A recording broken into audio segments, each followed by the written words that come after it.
Islam. He is the former U.S. Army military chaplain of Guantanamo Bay, Cuba, and has authored a gripping account of this U.S. military's detention camp's prison abuse in his book entitled For God and Country, Faith and Patriotism Under Fire. His story also includes his own personal struggle for justice after being wrongly accused of espionage and aiding the enemy. Eventually cleared of all criminal charges and receiving an honorable discharge from the U.S. Army, Chaplain Yee now holds a master's degree in international relations and lectures on a variety of subjects, including Guantanamo Bay and the challenges of balancing national security and civil liberties. Please join me in welcoming Chaplain Yee.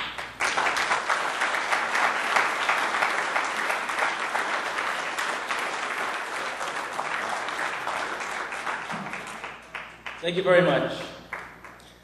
First, I'd just like to say it's an honor and a pleasure to be here today, having the opportunity to share with you my story and my experiences, both my journey to Islam as well as my experiences down in Guantanamo, and then what would happen to me after Guantanamo.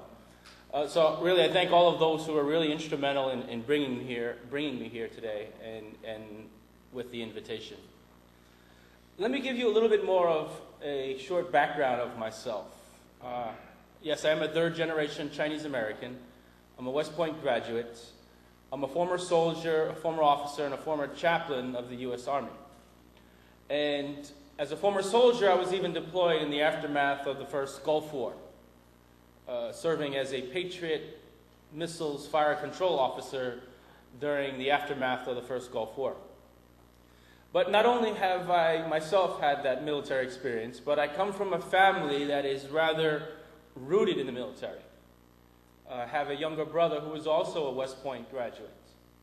I have another younger brother who is today currently serving on active duty as an Army physician, an Army doctor. And my father, who was also a U.S.-born citizen, was drafted during World War II. So all of the males in my family have served in the U.S. Army, have served in the armed forces, and that's something we're all proud of with regard to the contributions that each of us have made towards this country's national security.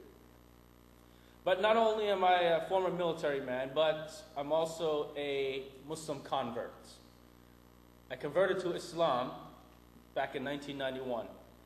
And that's a very important part of my story, my life's experience, because that ultimately tells how I would then go on and become one of the first U.S. Army Muslim chaplains to serve within the ranks of our military. So let me touch upon that journey. It was shortly after I graduated West Point that I found myself in what you might call interfaith dialogue. This was the first time when I actually heard something about Islam. And being raised a Christian, being raised a Lutheran, which is one of the more liturgical Protestant denominations, when I first heard something about Islam, it was something that I immediately rejected. But in that conversation, there was a simple challenge that was put out in front of me, and that was, how could I judge something if I didn't know anything about it? And that made sense to me, because at that time, I hadn't known anything about Islam. I never had an undergraduate studies course in Islam in my undergraduate curriculum, nor did I have a course in comparative religions. I'm of the opinion that with more information, with better information, people make better decisions. So what I did was I took the next step, simply bought a book about Islam, an introductory book, began to read, and was quickly intrigued. But what was intriguing about Islam for me? For me, it was the idea that when I started to learn something about Islam, I learned that much of what Muslims believe are things that I, myself, as a Christian, already believed. A couple examples. I learned that Muslims believe in the virgin birth of Jesus Christ. Well, as a Christian, that was something that I believed in. It was an essential part of my faith. I would also learn that Muslims await the second coming of Christ. Well, that too was an essential part of my faith, for that was how I would eventually receive salvation in the hereafter, believing in the virgin birth of Jesus and his second coming. As I read further, I learned that there is a chapter in the Holy Quran entitled Mary, in honor of the Virgin Mother of Jesus. As I read further, I recognized some very familiar names. Names like Abraham, and Moses, and David, and Joseph, and Noah. And when I read the story of Noah in the Muslim tradition, it was about this man of faith who built this massive ark and then sailed on the great floods. Well, of course, this is the same Noah that you find in the biblical traditions, the same Joseph, the same David, the same Moses, the same Abraham.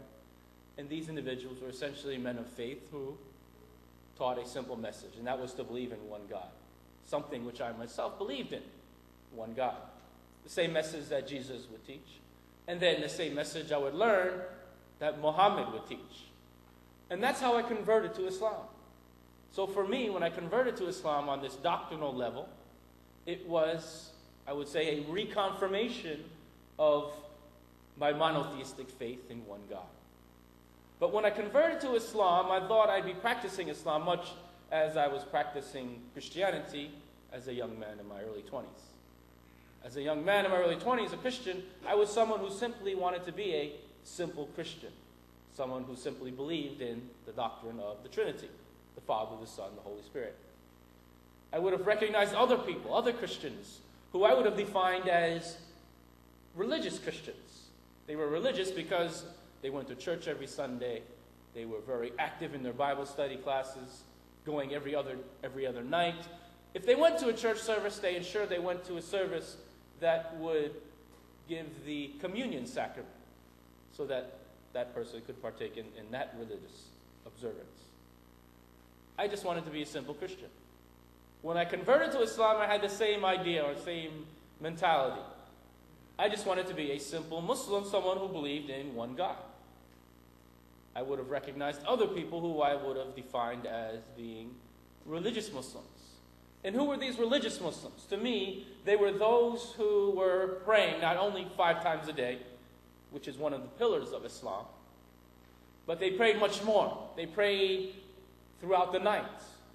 Perhaps they got up very early, even before the first dawn prayer. These, to me, were the religious Muslims. Religious Muslims were those who also were not only fasting the month of Ramadan, which is another pillar of Islam, but they fasted perhaps throughout the year. Maybe they were fasting every Monday and Thursday, which was in following of the tradition of the Prophet Muhammad. Or maybe they were fasting every other day, which was in following the tradition of the Prophet David. To me, I would have defined these individuals as being religious Muslims. Religious Muslims to me were those who not only went on the pilgrimage to Mecca, known as the Hajj, which is only required once in a Muslim's life, but they were going repeatedly. Maybe they went every year. Maybe they were going every other year. But they went several times. These Muslims, in my mind, I characterize as being religious Muslims. But something later would inspire myself as a new Muslim, a convert Muslim, to want to delve deeper into the spirituality of Islam. And what was that? That was when I was deployed to the Gulf, to Saudi Arabia, in the aftermath of the first Gulf War. This was back in 1991. I was deployed to Khobar Towers, the military compound in Saudi Arabia. I was deployed at a time when the conflict had already ended, but there were still tens of thousands of troops waiting to go home. And on this compound, Khobar Towers, I came across this cultural center. They called it the Saudi Cultural Center. It was a center in which they had Saudi citizens who were there to openly have dialogue with the U.S. troops. And they would talk about the culture of Saudi Arabia. They would talk about religion, Islam, which is predominantly practiced in Saudi Arabia. When I came into this cultural center, I also found something else. It was a memorandum. It was an official military memorandum. And it was signed by 2 generals. It was signed by the general of the American forces of the Gulf Theater, and it was also signed by the commanding general of the Saudi Air Force, upon whose base we were being hosted. And this military memorandum simply said one thing. It said that any American Muslims that were serving in that Gulf region could get what we call in the military a 4-day pass. Meaning what? You can get 4 days off from your military mission, from your military duties, to go on a trip to Mecca. A sponsored trip to Mecca, all expenses paid by the Saudi Royal Air Force and by the Saudi Cultural Center. They would even provide us guides to take us to the holy city. I had only converted to Islam 5 months earlier. When I found out that this memorandum was indeed official, I submitted a request along with 2 or 3 other recent Muslim converts who were in my unit. Our battalion commander approved, especially when he saw the signature of the commanding general. 5 months earlier, I had converted to Islam, but now I'm on my way to visit the holy city, Mecca. But even on the way to Mecca, I was still like many people in the West, many people in America, perhaps many people here, who when they hear of Islam and Muslims, they have in their mind this idea or picture of someone who's Arab or Middle Eastern descent. Or maybe they have this picture of an African American coming out of the black Muslim movement that was originated here in the United States. I was still like that. Although I believed I could be Muslim because I held that sincere belief in one God, but I thought on my way to Mecca that I would be the only Muslim of Chinese heritage visiting the holy city on that particular day. But when we got off the bus in front of the holy mosque, the first large group of other Muslim pilgrims that I saw and recognized were other Asian Muslims. Perhaps they were from Indonesia or Malaysia. I would learn later that Indonesia is that one country that has the largest population of Muslims in the world today. Over 200 million. I would also learn later that less than 1/5, less than 20% of the total population of Muslims in the world are actually found in the Middle East. Less than 1/5. There's a significant minority of Muslims in the European continents, the former Soviet bloc countries. There's more than 1/5 of the total world population of Muslims found in sub-Saharan Africa and Southeast Asia. On this 4-day trip to Mecca, I met Muslims from all over the world, from some of the Arab countries, from Africa, from Russia.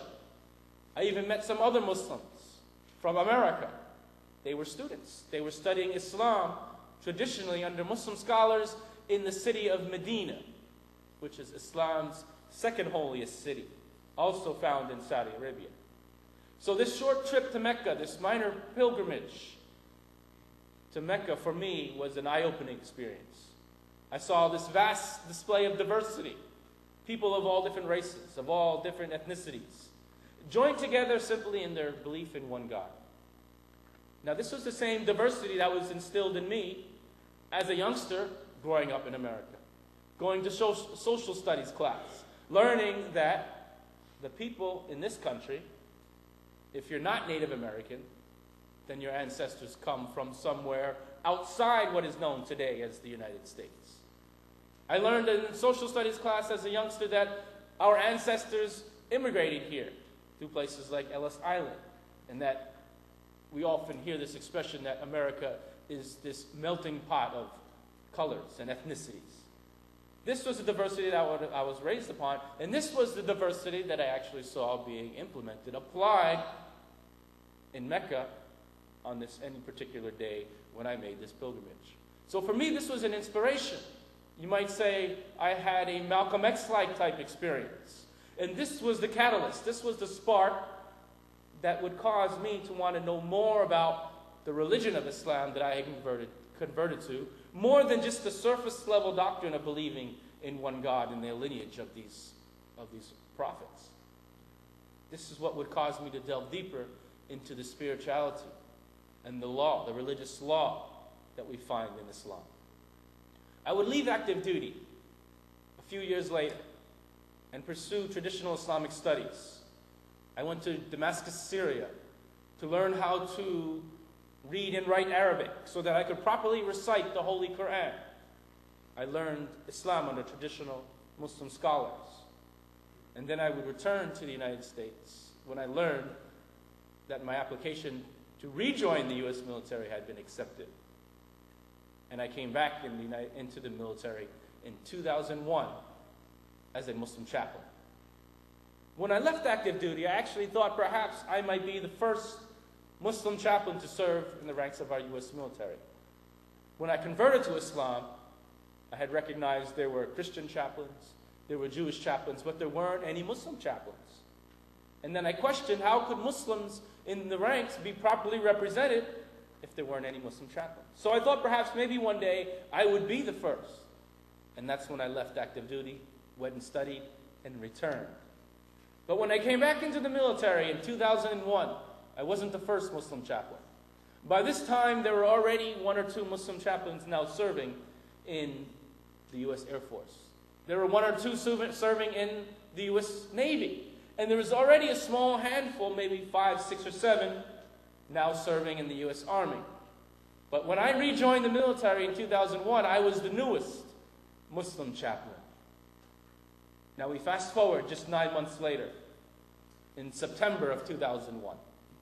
September 11th, 2001. We all know what happened. The tragic attacks in the World Trade Center, the attack on the Pentagon, United 93 flight, the one which went down in Pennsylvania. They all happened on September 11th. At that time, I was serving as a Muslim chaplain in the ranks of our military. And I was someone who immediately stated publicly that those who carried out these attacks, whether they were Muslim or not Muslim, they must be brought to justice. Why? Because they essentially had targeted innocent civilians. Soon after those attacks, I was approached by senior level leaders in our military. And they asked me if I would begin holding classes, holding lectures, holding training sessions about Islam and the Muslim culture for our troops, for our U.S. service members. And I wondered, why was I being asked to do this?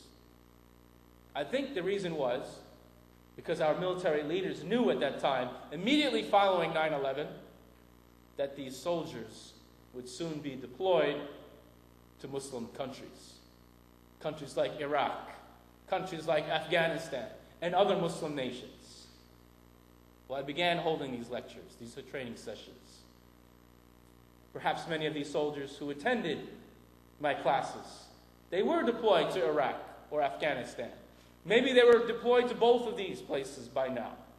Maybe some of these soldiers were deployed to Iraq once or twice, or maybe 3 times. Maybe some of those soldiers who attended the many lectures and training sessions that I held were deployed to one of these countries, but never returned. But nevertheless, for that contribution in that immediate post-9/11 aftermath, answering the questions, training soldiers about Islam and the Muslim cultures, I received praise and recognition from the highest levels, not only in the Pentagon, but also from the State Department. And I believe it was that recognition that I received in that immediate post-9/11 aftermath that would then get me handpicked, specifically chosen, to be the Muslim chaplain to serve down in Guantanamo Bay, Cuba, the location of the controversial prison camp where today there sit some 325 or so prisoners, all of whom are Muslim. Now, when I was sent there in November of 2002, the numbers were more than double.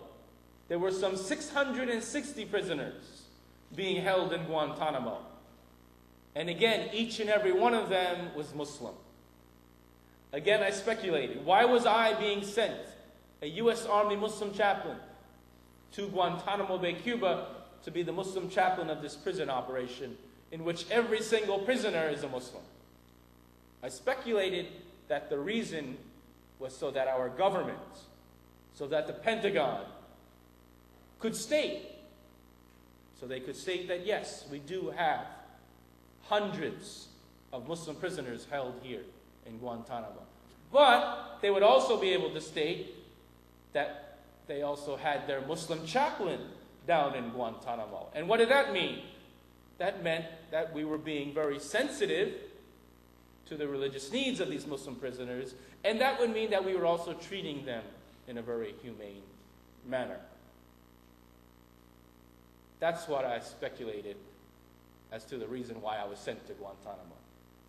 Maybe that was the reason why I was sent there. I had a lot of public affairs experience doing interviews after 9/11 and representing Muslims and Islam in the military. Or maybe that wasn't the reason. But when I got down to Guantanamo, I held two distinct roles, two distinct functions. The first was to be an advisor to the camp commander on religion, how religion affected the detention operation, how the religion of Islam and the practices of these Muslim prisoners affected the detention operation. That was the first role. The second role that I had was to be a chaplain, to be a Muslim chaplain to all of the Muslims down in Guantanamo. Not just these 660 or so Muslim prisoners, but also the many American Muslims who were down in Guantanamo, assigned also to this joint task force operation, serving either as civilians or military personnel. Now, you can imagine that with a population of 660 prisoners, who at that time they said represented some 42 different nations, there were a lot of languages spoken. Languages like Arabic, like Pashto, like Farsi, like Urdu, like Dari, like Turkish, other European languages, Russian, French, German as well. Who handled these linguistic needs of this military operation? American translators, most of whom were American Muslims. And these American Muslims were essentially my congregation down in Guantanamo. I was the chaplain to these American Muslims. They attended the weekly Friday prayer service that I conducted for the American Muslim community down in Guantanamo. But I was also a chaplain to those 660 prisoners held inside the prison camp as well. And as a chaplain to them, I was given by the command, authorized, unescorted access into these prison cell blocks. And in that role as a chaplain, I was one of the very, very few individuals who was allowed to speak openly and freely with these prisoners being held in Guantanamo. I would speak with them, and I would listen to them. Maybe most importantly, I would listen to these prisoners. As we would say in the military, a good chaplain is a very good listener. And that's really what I would do. Just focus my efforts on listening to these prisoners anytime I went into the prison cell blocks. And there was a lot to hear, especially about the abuses that these prisoners were being subjected to. Cruel, inhuman, and degrading treatment. The prisoners, they raised their complaints and their concerns about how they were being mistreated. In 2005, late 2005, I had a book published entitled For God and Country, Faith and Patriotism Under Fire. And in this book, I include one chapter which I entitle Gitmo's Secret Weapon. Gitmo, as it refers to Guantanamo, it had a secret weapon. Now, what was this secret weapon from the viewpoint of a military chaplain whose role in the military is essentially to defend religious freedom, to protect every individual's right to what's stated in our Constitution as the free exercise of worship? What was Guantanamo's secret weapon from my viewpoint as a military chaplain? Guantanamo's secret weapon was actually the use of religion. The use of religion against these prisoners, to attack them in the course of detaining them or in the course of interrogating them. Now, how is that being done? Well, in Guantanamo, there are essentially two operations. There's a detention operation, which is run by the guards, military police. Their job is essentially to take care of the everyday needs of these Muslim prisoners, bring them their meals, change of clothes, escort them to the showers or to recreation, those types of things. That's the detention operation. The other operation is the intelligence gathering operation. In this operation, you have interrogators and other intelligence officials, both federal and military. Their job is to extract information, intelligence from these prisoners, if they might have any. I, as a Muslim chaplain, was assigned to the detention operation, because essentially it would be unethical for a chaplain, a military chaplain of any denomination, to assist interrogators in extracting information from the prisoners. So, of course, I was assigned to work alongside the guards and help the detention operation run much more smoothly and efficiently. But in that role as a Muslim chaplain, I would hear about the abuses, how religion was being used as a weapon against these prisoners. I learned, of course, well, actually, our nation and the world learned in 2005, first from Newsweek magazine, that the Holy Quran was being desecrated down in Guantanamo. Well, as a Muslim chaplain who was assigned to Guantanamo back in 2002, I can confirm that the Quran was desecrated, abused, and disrespected in many different ways during the time I was stationed there. Now, the Holy Quran is considered in Islam to be the literal words of God. It's a book that is held in the highest respect and esteem. It's placed on the top shelf in the house of a Muslim family. It's never placed anywhere that is dirty or filthy. A Muslim student will never take the Holy Quran and place it under his or her chair or desk, because then you would be sitting over the Quran, and that would be disrespectful. This is how Muslims treat and respect the Holy Quran all over the world. And actually, when you look at the religion of Judaism, you find a similar tradition in this religion with regard to respect for the words of God. For when you go into a Jewish synagogue, where do you find the Holy Scriptures? They're kept under lock and key in what's known as the Ark, in the front of the synagogue. And perhaps it's only the rabbi who's allowed to actually handle the written Scriptures itself. In Islam, you find the same respect and reverence for what's considered to be the literal words of God. But down in Guantanamo, now you have the opposite.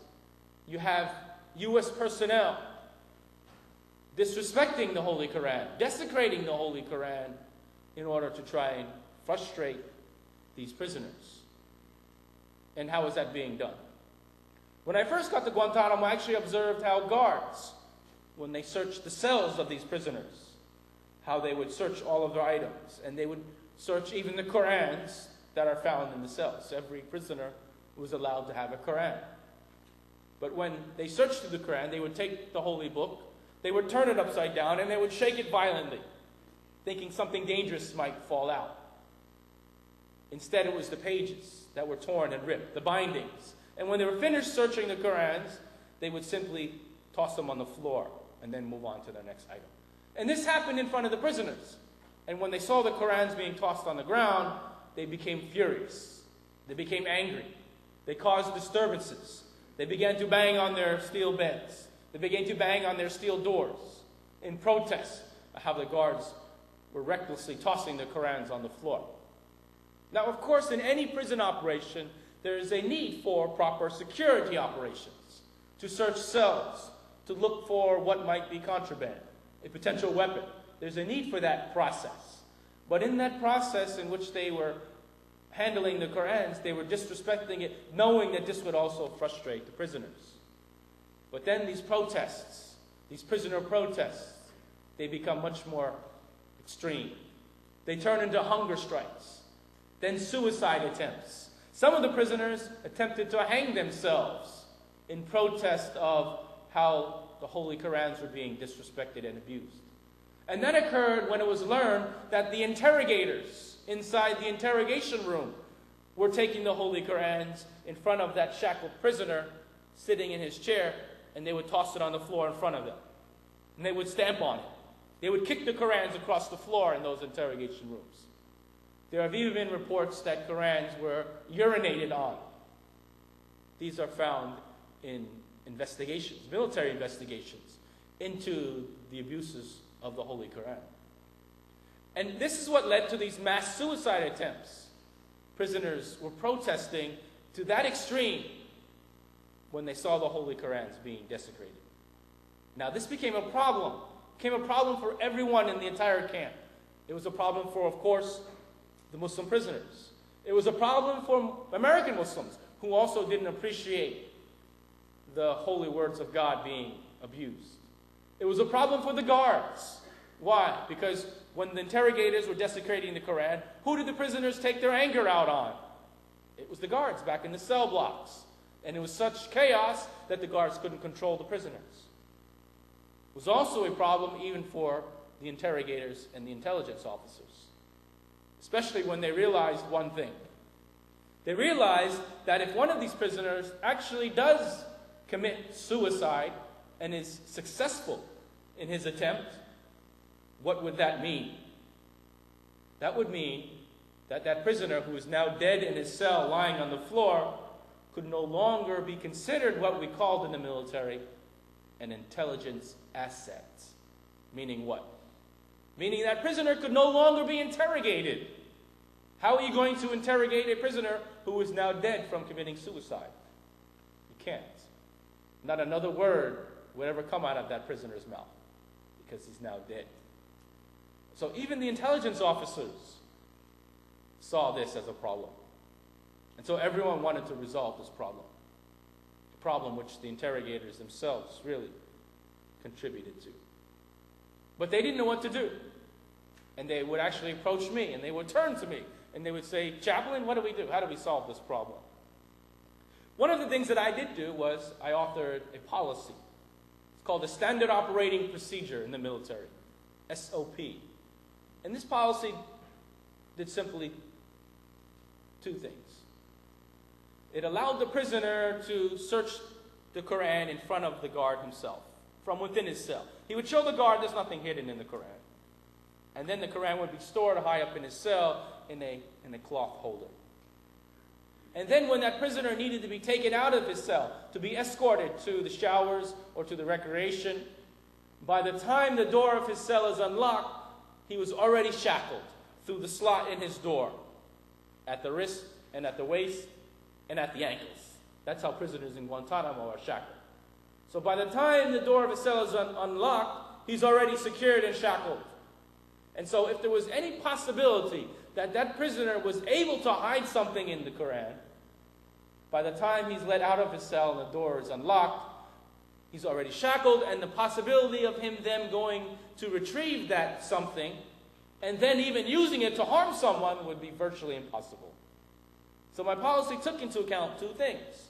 One, respect for the Holy Quran, being held high up in the cell, limiting the contact that the guards would have with the Quran, thereby not being able to abuse it, and also proper security. As I mentioned, there's a need for proper security in any prison operation. And these are the types of things that I was praised for, recognized for. I received awards, official military awards for these types of contributions. I received a Stellar Officer Evaluation Report for this type of input during my time down in Guantanamo. But this was just one way in which religion was being used to attack the prisoners. What's another way in which religion was being used? Well, in that intelligence operation, there were many interrogators. And there were many female interrogators. And I remember down in Guantanamo, the commanding general, when he gave his interview to the media, he would always say that these female interrogators in the intelligence operation were an essential part of this intelligence gathering process. Because they were very creative in their approach to gaining intelligence. Now, what was so creative about what these female interrogators were doing and their approach that they took to gaining intelligence or to interrogate these prisoners? Well, the intelligence operation was very competitive. There was an extraordinary amount of pressure coming right from the top, coming right from the Secretary of Defense himself to get information from these prisoners, even though it was most likely they didn't have much. Very competitive. But these female interrogators, they had something one up. on their male counterparts. And what was that? Their sexuality.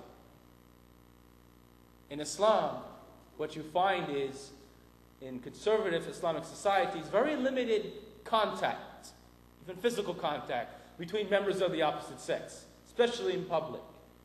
Even limited handshaking between men and women in these conservative Islamic societies, out of modesty for one another, out of respect for each other. For if a man in one of these conservative Muslim societies was to even shake the hand of a woman, this would be seen as perhaps being disrespectful to his wife. On the same hand, if that woman was to shake the hand of a man, that would be disrespectful to her husband for touching, or each of these people touching someone other than their spouse. This is the culture in these conservative Islamic societies. But this part of Muslim culture was being exploited by these female interrogators when they conducted these interrogation sessions. What would they do? Well, many of them were very ready, for example, to conduct some of these interrogation sessions after stripping off their clothes, taking off their clothes and standing naked in front of these Muslim prisoners, thinking that because they come from such conservative societies that they've never seen perhaps another naked female. But they went further than that. They would often inappropriately rub their bodies, their private areas, their private parts, on these Muslim prisoners when they were shackled in their chairs. Some of these female interrogators even perhaps gave some of these Muslim male prisoners free lap dances. Now, where could you get a free lap dance these days? Down in Guantanamo Bay, Cuba, if you're a Muslim male prisoner, you can get a free lap dance. But it went further than that. And this has even been indicated in FBI memos that have been now disclosed due to Freedom of Information Act lawsuits, and also in official military investigations into the abuses down in Guantanamo, that some of these female interrogators went so far as grabbing the genitals of these Muslim male prisoners. Now, as a Muslim chaplain, as an American, as an officer in the U.S. military, to me this was not only degrading to these Muslim prisoners, but I thought it was degrading to these women interrogators themselves for conducting themselves in this behavior. And perhaps we can take that even further and see this as being degrading to every woman. Because what were they doing? They were essentially presenting themselves simply as sex objects. Simply as sex objects, and that's it. And that's not an appropriate way to look at women. This was a problem for everyone as well. But these were some of the types of things that I would raise and have concerns about to my chain of command. What's another way in which religion was being used against these prisoners? One more example, a simple example. When prisoners told me that they were taken to these interrogation rooms, they of course were shackled at the wrists, the waist, and the ankles. And when they came back, some of these prisoners would tell me how there was one particular interrogation room that had marked on the floor a large circle. A large circle marked on the floor. But it wasn't just an ordinary circle. In the center of this circle was marked something else. It was a symbol. It was the symbol of Satan. It was the pentagram star, the symbol of Satan in the center of this circle. And they would take this shackled prisoner, this Muslim prisoner who believes in one God, and they would attempt to force this prisoner to bow down and to prostrate, like in the form of the Islamic prayer. Maybe you've seen when Muslims pray, they bow down, they put their head and touch it to the ground. They would try and force these prisoners to do this in the center of that satanic circle, while they would scream at this prisoner that Satan is your God now, not Allah, meaning God the Almighty, the creator of all things. This is how religion was being used to attack the personal integrity, the faith of this individual, going against what is really our own values as a nation. When we look at our own U.S. Constitution, We find in it religious freedom. We find in it protection, giving everyone the free exercise of worship. And this is guaranteed to all people, not just Americans, but to everyone, because they're called inalienable rights, meaning it's for every human being. But what do we... And then when we look at our own history, the very, very first people to settle here from the West, they came for a reason. These pilgrims, they came for a reason. And what was that reason? What were they looking for when they sailed on their ships and landed on Plymouth Rock? Religious freedom. That was the very first cause in this country. But now, today, what we see is in Guantanamo, we see the use of religion to attack an individual's integrity or person. And again, this goes exactly against our own national values. I raised concerns about these things down in Guantanamo. And what would that get me? Well, it got me a lot of praise and recognition. It got me military awards. It got me a stellar officer evaluation report, as I mentioned. And it even got me something else, which I thought was pretty good. We call it in the military R&R, rest and relaxation. And what's that? Well, in the military, when you get deployed, you can get R&R, especially after serving 6 months in a deployment. You get to go home, perhaps, see your family, and then you get sent back to that deployment, supposedly re-energized, rejuvenated, refreshed.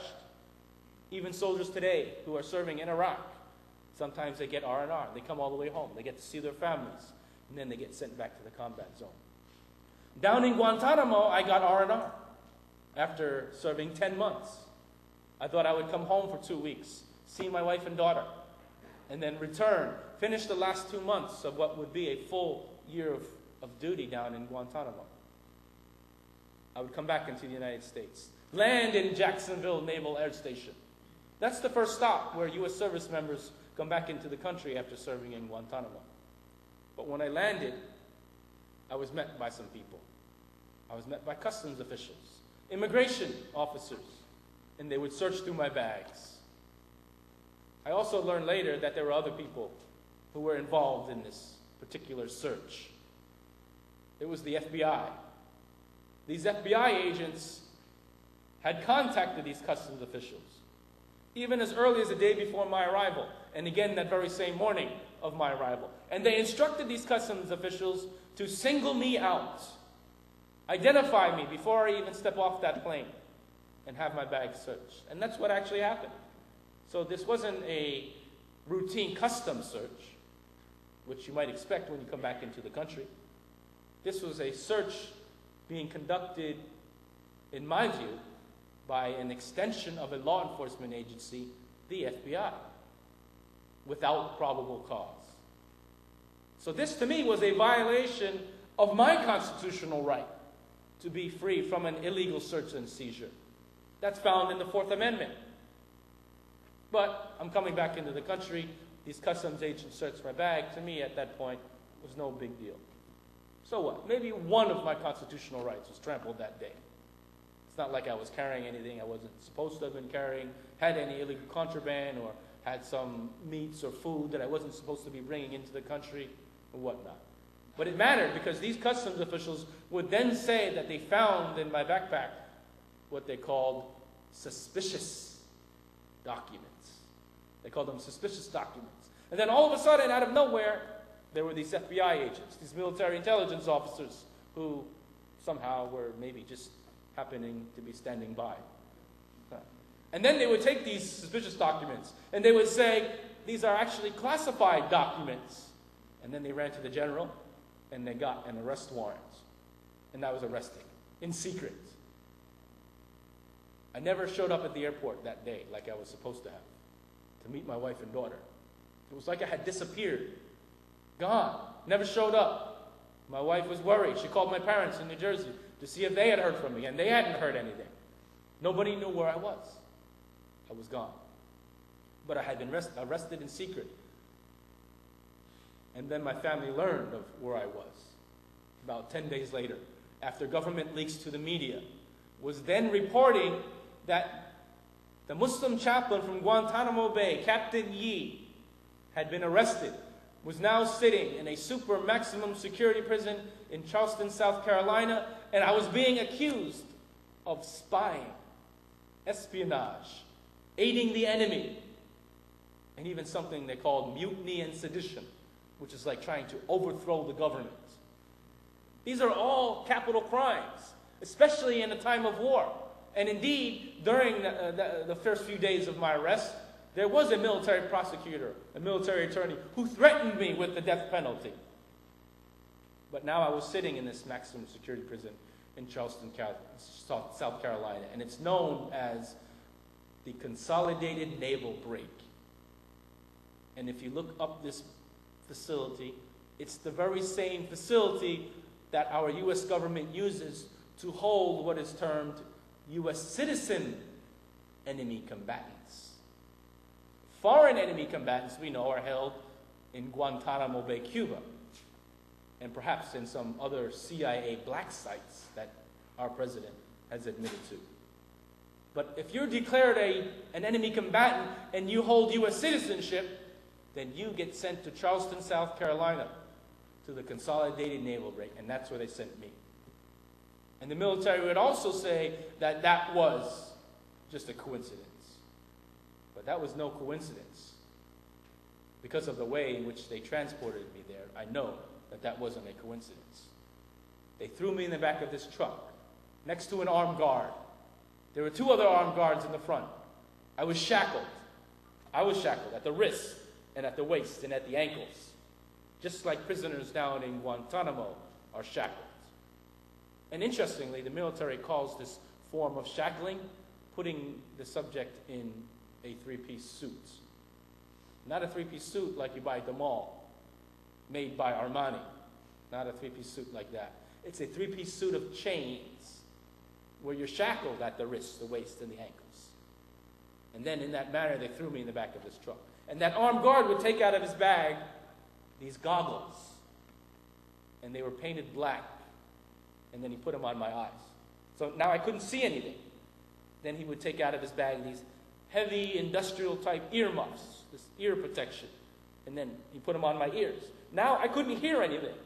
I was shackled like a prisoner down in Guantanamo was shackled. I couldn't see anything. I couldn't hear anything. I was being subjected to what we call sensory deprivation. That's what it's called. It's called sensory deprivation. It's a tactic that is meant to instill fear and intimidation, confusion. But guess what? I knew about this tactic. How? Because down in Guantanamo, that's how I observe the prisoners when they come in. They're being subjected to this very same tactic. And this is when it became frightening to me, that I was being treated like an enemy combatant. I knew at that point that my own government, if they had declared me an enemy combatant, could strip from me all of my legal rights, all of my human rights, because that's the interpretation of the current administration with regard to enemy combatants, especially those down in Guantanamo Bay, that they don't have any rights. So when they put me in this single solitary cell in Charleston, South Carolina, I was relieved that I was still alive. I was in that cell for 76 days, in complete isolation, solitary confinement. But after 76 days, guess what happened? I was suddenly released. I was never charged with spying or espionage or aiding the enemy, as they had accused me of in the media. But they did officially charge me with some lesser offenses. They called it mishandling classified information. 2 counts. They sent me to a pretrial hearing to face these charges. I wasn't facing the death penalty, thank God.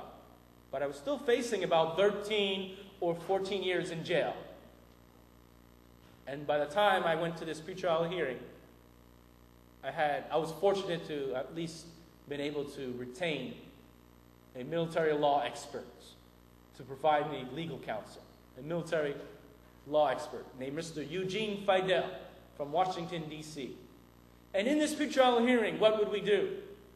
We would simply ask the government to turn over to us, this is known as discovery, to turn over to us any information the results of any review of these, quote, suspicious documents, classified documents, to show that I indeed had something that was classified.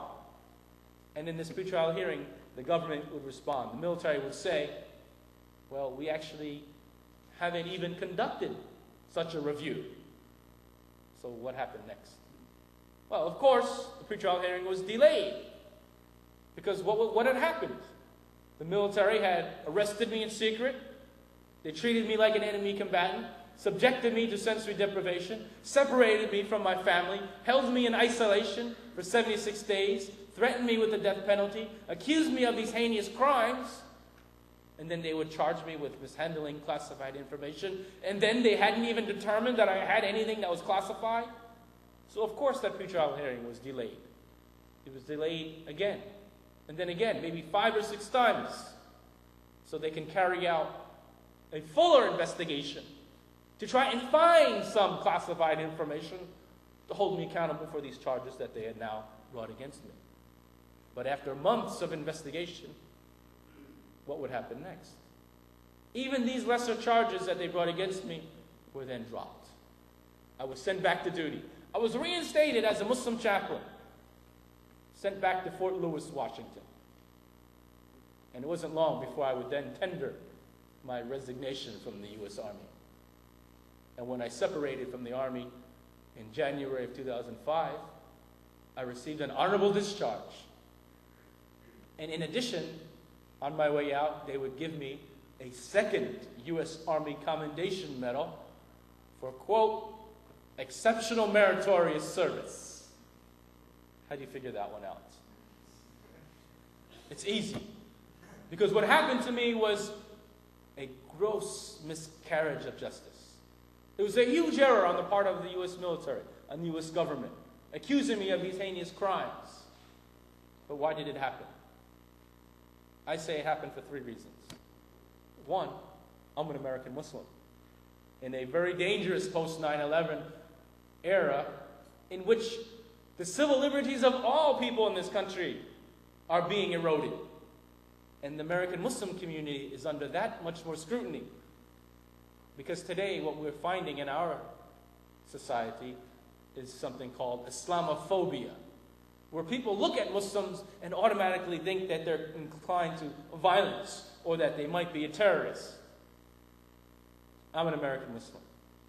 And some of the people down in Guantanamo, when they saw me as an American Muslim pray, bowing and prostrating in the religious Muslim form of prayer, when they saw me read the Holy Quran in the classical Arabic language, this mirrored exactly how these Muslim prisoners prayed and read the Holy Quran. And in fact, this is how Muslims all over the world pray and read the Holy Quran.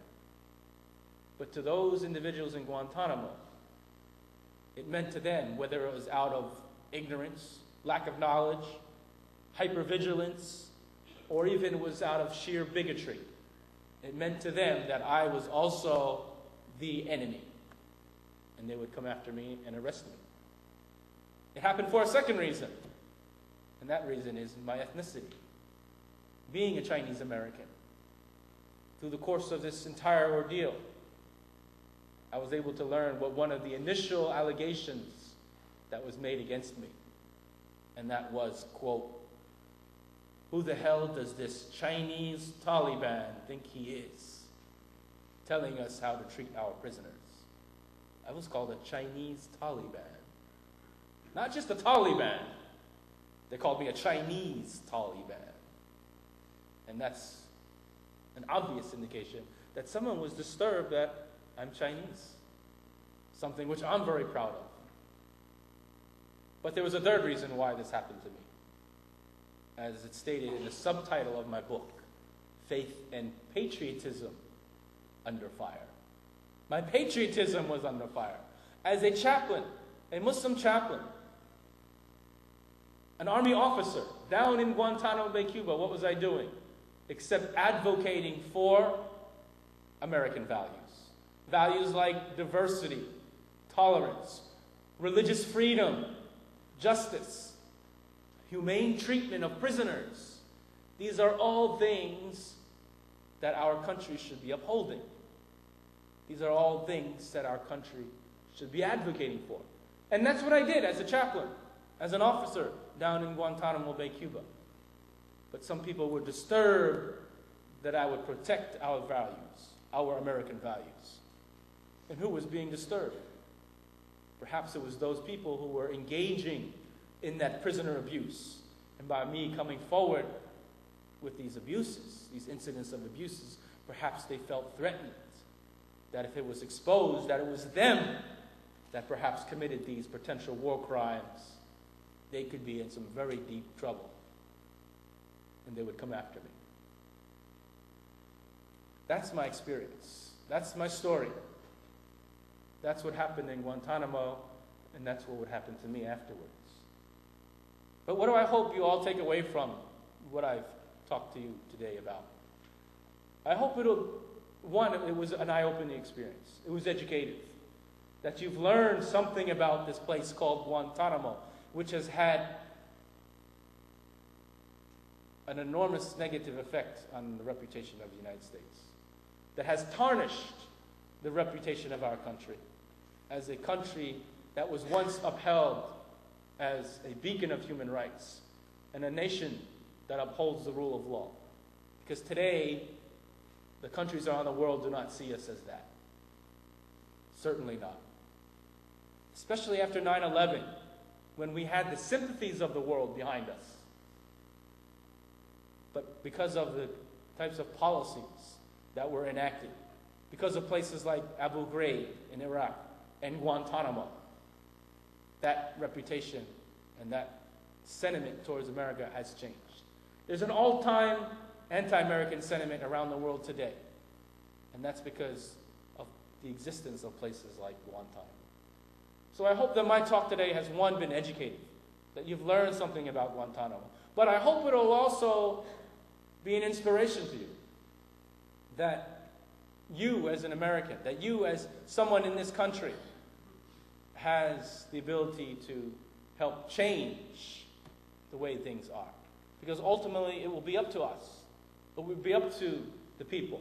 It will be up to you as students, especially, who will be the future leaders of this nation, to redirect our country towards one that is going to really preserve our freedoms. That's what makes our country different from all others, that we have these freedoms. But if we let our government take away these freedoms, because they say it's necessary for the sake of national security, if we allow our government to go in and open our federal mail before we receive it, to go into our homes and search it without us knowing, to monitor our phone calls, our emails, to get into our banking records and invade our privacy. If we allow our government to take away our freedoms, then it's the terrorists who have indeed won. As the current administration always says, that it's the terrorists who hate our freedoms. Then why is it today that it's our government who's taking away our freedoms?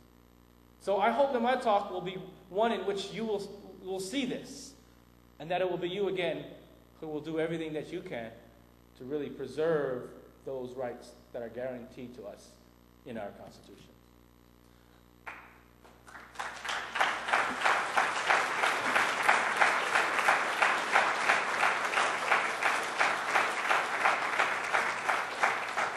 What I want to do also is open the floor to questions and give an opportunity for you to have questions and answers. But before I do so, I also want to show you some slides, some photos, so you actually have an idea of what it looks like inside Guantanamo Bay, Cuba, and you can get a visual and match that to what I've talked about today. Thank you very much.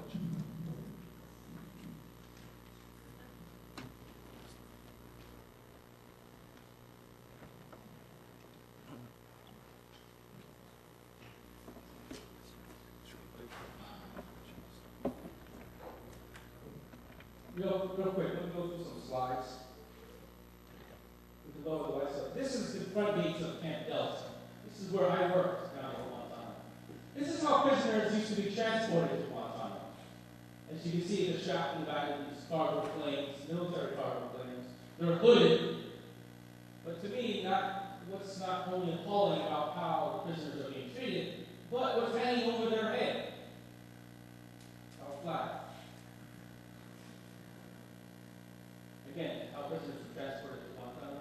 This is Camp X-Ray. This was the very first prison facility opened in Guantanamo, only for 3 months, very makeshift, temporary.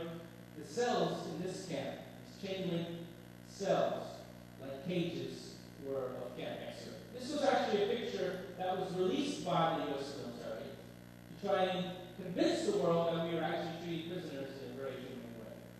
But obviously, when people saw it, they were like, torture. Another look at Camp X-Ray. Sensory deprivation. I was subjected to this very same treatment. The black and white goggles, the ear muffs on the ears. The only thing they used to do to me was put the mask on my face. I was shackled the same way. Camp X-Ray.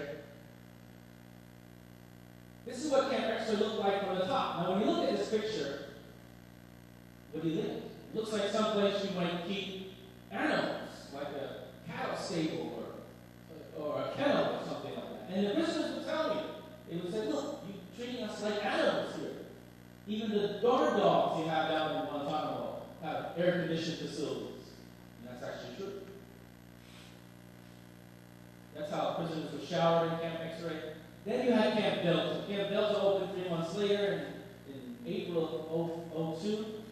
The cells in Camp Delta were much more sturdy, made of steel mesh. This is this particular cell block. There were about 19 of these cell blocks in Guantanamo. In each cell block, there were about 48 cells, 24 on one side and 24 on the other. Let's go inside. That's what it looks like. 24 cells on each side. Each one of those is a door to a cell, a cage-like cell in which the prisoner was being held. That's what it looked like inside one of these cells. Of course, after somebody would mop and roll the floor, and then take a picture of it and release it to the media. An in-ground toilet with a water fountain. And the military would even say sometimes that, look, we even give the prisoners these things. You get checkers, you get cards, some extra packets of salt so the food tastes a little better. In Guantanamo, we called these things comfort items. Comfort items. Why? Because it made the prisoners stay in Guantanamo a little bit more comfortable. Sounds like they were staying in Hotel Guantanamo. But really, that's what they got, an empty cell, a flimsy plastic mattress. And this is the steel mesh that I'm talking about. What would it be like to be in this cell for 5 years, going on 6 years now, looking through this steel mesh every day? That's what it would look like. Your vision would be blurred. And here you see a detainee being escorted. Now, we were ordered down in Guantanamo to call these prisoners detainees. Why? Because if we call them prisoners, someone might get confused and think that we're talking about prisoners of war. But guess what? Prisoners of war, under Geneva Conventions, the international laws of war, have rights. But down in Guantanamo, the current administration says that these individuals do not have any rights, so we must call them detainees so nobody gets confused. This is a rec area right outside prison cell block. That was the shower.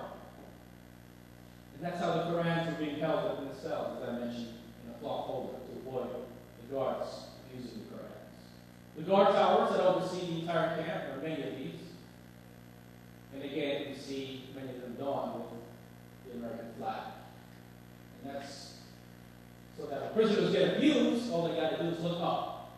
And then they know who is abusing them. This is known as Camp 4. This facility down in Guantanamo allowed prisoners to live in groups of 10. This was known as a medium facility, medium security facility.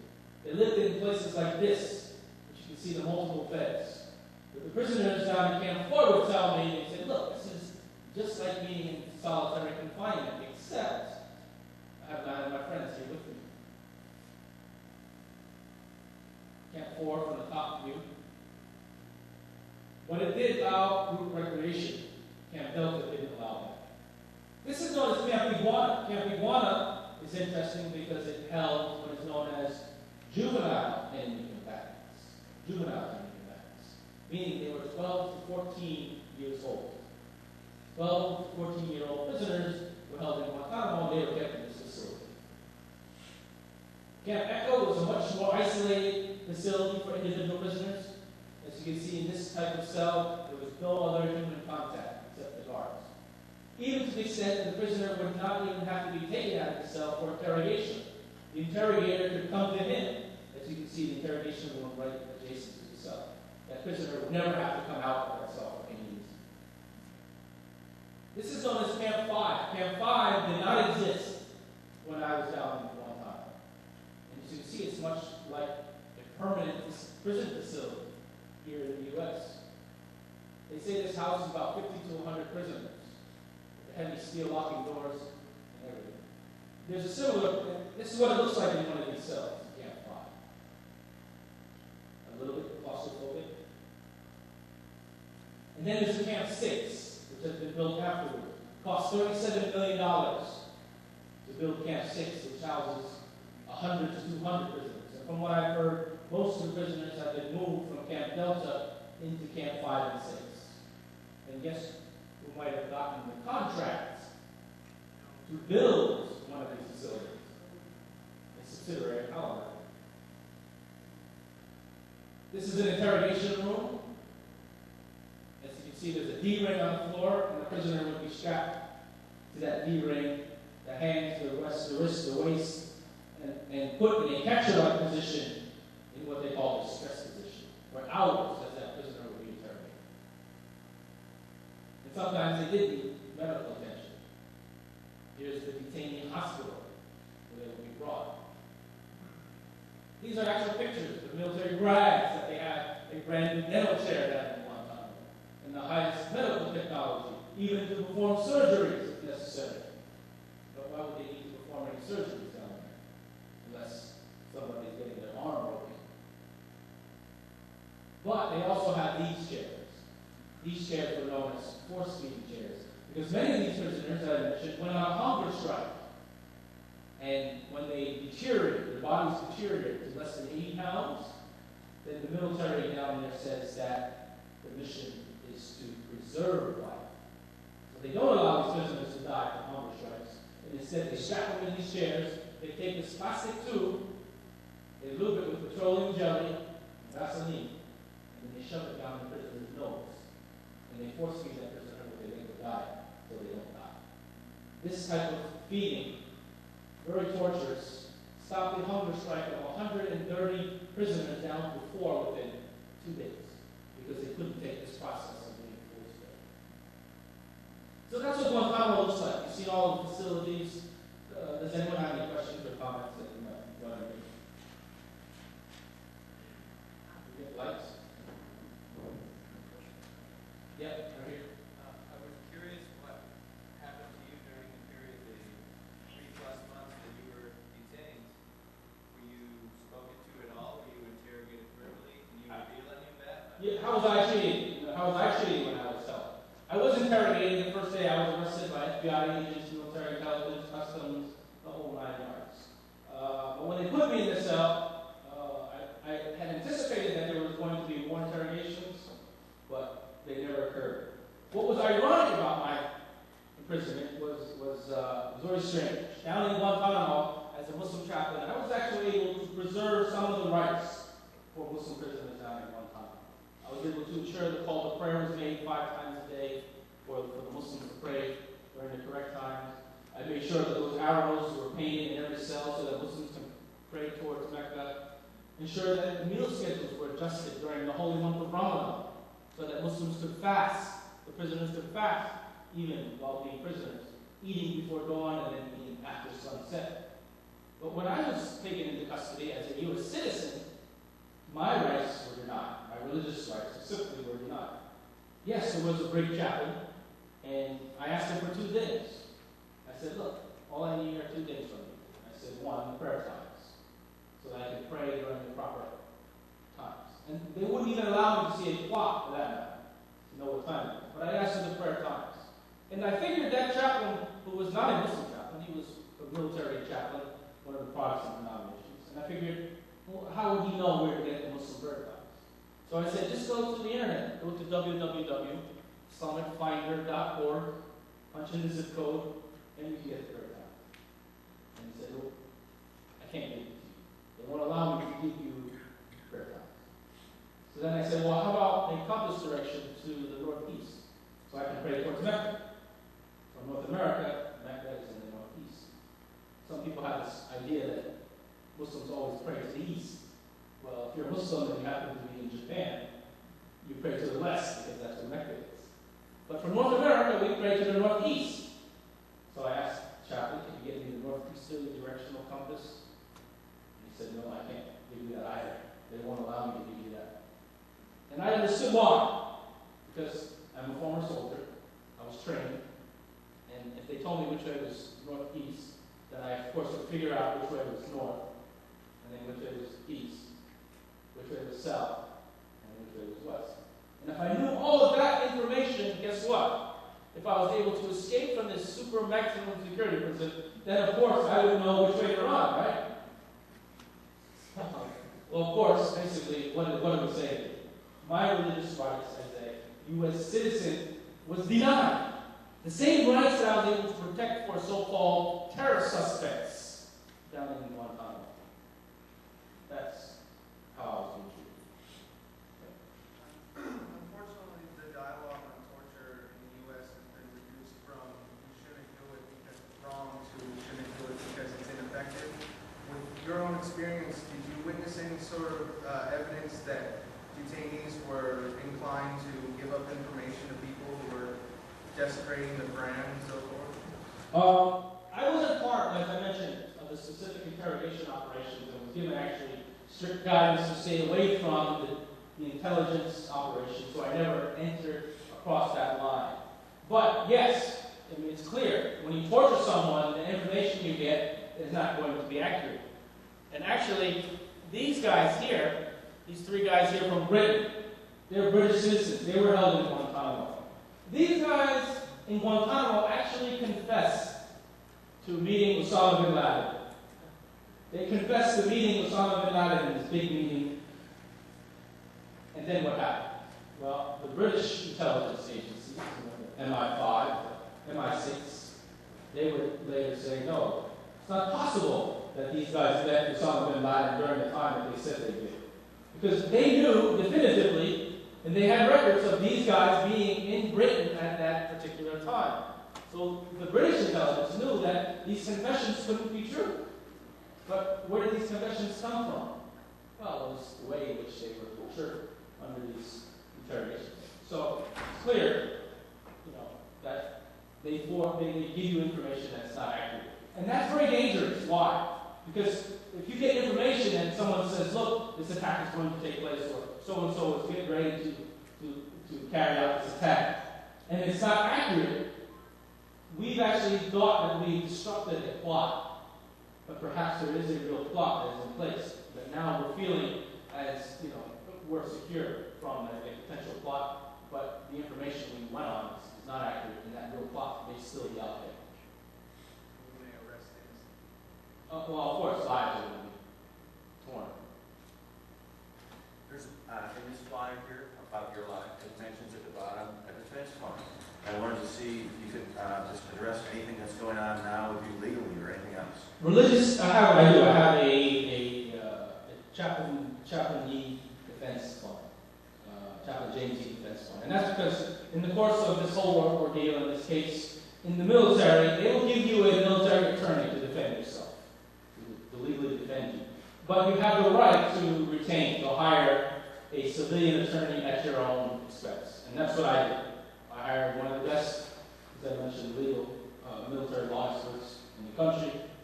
And I did incur about $260,000 worth of legal expenses during this ordeal. So my parents and my family, they set up a legal defense fund. And I've been very fortunate that people from all over the country, from the American Muslim community, from the Asian American community, from other communities of conscience, have donated and sent money to help me pay those legal expenses. So that's where the legal defense fund is. I was under the impression that after Philip Agee's book Inside the Company, and the expose that he did on the CIA, that you weren't allowed to talk about experience in the military, and you cleared it first. How is it you're actually able to tell us this stuff? Well, basically, I don't believe anything I said today has broken any laws with regard to revealing any classified information or whatnot. If I had, I'm sure, these secret CIA people who are out there right now would arrested me on the spot. But as a U.S. citizen, I'm in the same situation that you might be with regard to any laws prohibiting disclosing classified information. So as I said today, the information that I talk about today is all in my book, and I believe, I've had it looked at by my attorneys, by published attorneys, and there's stuff that I didn't write about that I do know, and there's information that is classified that I haven't disclosed. Maybe one day someone else will disclose that. But I believe there's a lot more information still to come with regard to both Guantanamo and Abu Ghraib. Is there any type of movement or anything to prevent these from happening? Is there any type of movement? Sure. I mean, one of the sad things is in this country, the domestic outrage is not enough. There's more outrage around the world against places like Guantanamo and Abu Ghraib and the torturing of prisoners, but in this country, you don't see that outrage. So as a result, Guantanamo is still there. And there are many people speaking out. There are human rights groups. Colin Powell, for example, former Secretary of State, has called for the closing of Guantanamo. Former presidents, President Carter, the UN, the European Union, everyone is calling for the closure of Guantanamo. But in my view, I just don't see it happening. Regardless of who gets voted into office, next presidential election, I just don't see Guantanamo being closed. It's a very huge legal, complex problem, and I don't believe our government has figured out how to handle it. Thank you very much. Thank you. You're a very empowering individual.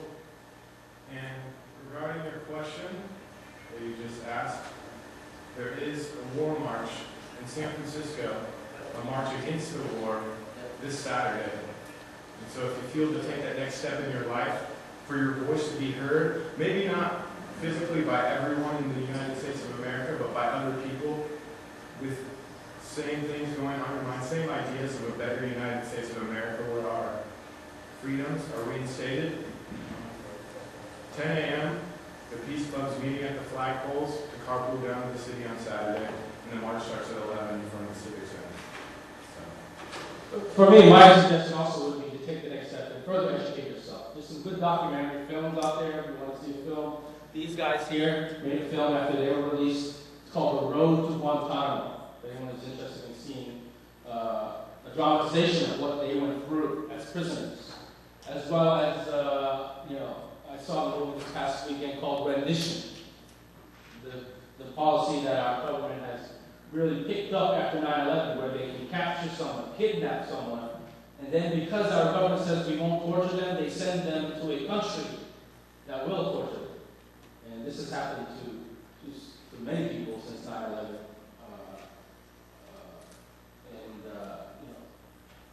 Check out that movie as well to learn about that policy. And possibly, share it to other people by bringing them to another event like this one. Yeah, I mean, I think that the first step is educating yourself and becoming fully aware of what's going on. And then voicing your objections, your outrage, not only verbally, but also written to your congressional representative, editorials, op-eds, to the newspaper, letters to the editor, write pieces for your classes at school, in your classes, find a topic like Guantanamo or the research project on it for your professor. You're sure to get some extra credit there. One more question before we wrap it up? Did I ever get my R&R? No, I didn't get I got 76 days of isolated R&R say probably the best thing about those 76 days is was that I didn't have to check my email. Thank you very much.